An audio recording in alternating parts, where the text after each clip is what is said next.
Hey y'all, I just wanted to show you how to bleed a brake line. A lot of this is done with two people. There's a lot of instructions for a two-person job. It's not necessary to have two people doing this. In fact, it's quicker to just do it yourself, one person, unless you want to have a buddy standing in the brake pedal so you don't have to pump it. But you can pump your own brakes while you do this. Here's the trick. I went ahead and bought the fancy Bleed-O-Matic from O'Reilly's. You don't need to buy this. All you need is a bottle that has a tube down in there so that you're not going to be sucking up air back into your system. It's really not even a big deal because the trick is fluid dynamics. Once you pump this brake out, all of the air is going to flow up and out. It's not going to have a chance to flow back down in there because there's going to be brake fluid coming out of here. And I've already done a couple rounds. You can see the old stuff in here. It was black. That means it's corroded. It's very caustic stuff, so while you're doing this, make sure to keep it clean. Don't spill anything as much as possible. I've got the master cylinder here on the opposite side. This is a 2005 Chevy Impala. So you're going to want to keep this master cylinder filled up to the max as much as possible. The reservoir, that is.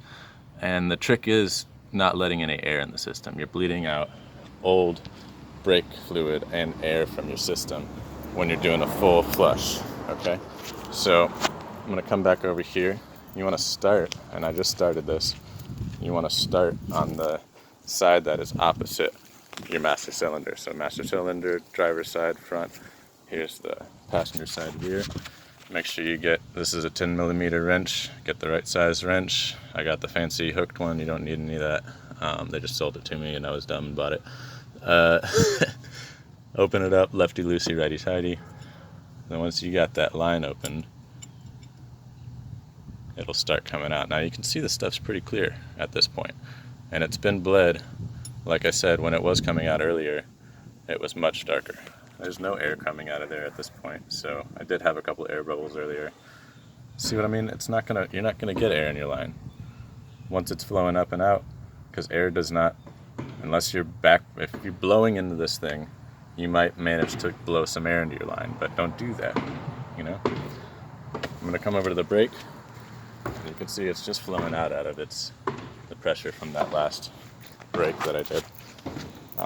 That little tiny can doesn't hold much. I can get about 8 compressions all the way down, back up, all the way down, back up. And there's 3, 4, 5, 6, 7, and 8. Okay. Come back over here. Bada bing, bada boom. Look at that. It's still pretty dark. I'm going to keep bleeding this out till I get much lighter fluid color, because new brake fluid is pretty clear. It's pretty much basically see-through. Now this reservoir has some gunk on the side, so it's not a good mark as far as telling how clear the stuff is as I'm filling it up.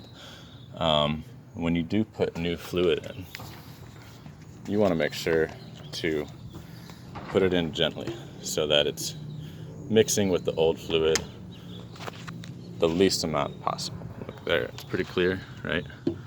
Comes out very clear.